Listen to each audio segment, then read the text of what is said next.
661C aftermarket handle. It's like 70 bucks, ain't bad. An OEM comparison of a 661C. You can see the difference. Not much actually. You can kind of, it just doesn't. Comparing fuel tanks from an aftermarket to an OEM. You can see there's a little bit of difference at the bottom. It isn't fully sealed.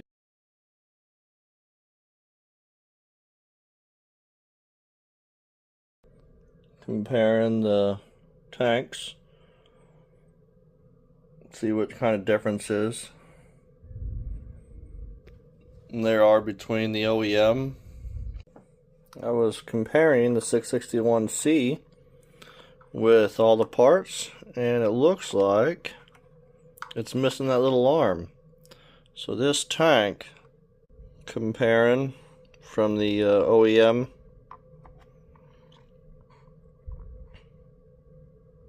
it's actually missing the little lever here for this. Some more comparing parts. So if you see the little lever piece that turns it off and on, the little lever is actually different. So I'm going to be sitting trying to tweak this handle so it actually fits back on here before I put it back on the saw. So I'm going to make sure that this thing bolts up on here nice and easy.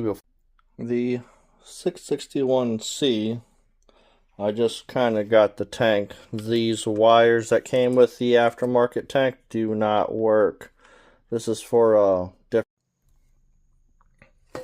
So working on the 661C, all I had to do is just move it over just a hair bit more.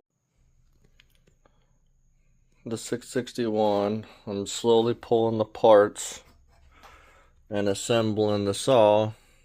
So we'll see. Working on the 661C, I bought an aftermarket tank. This is the piece that slips in right here. It slides in there for the C model. So there. Okay, the 661C is finally reassembled with aftermarket China parts. That required some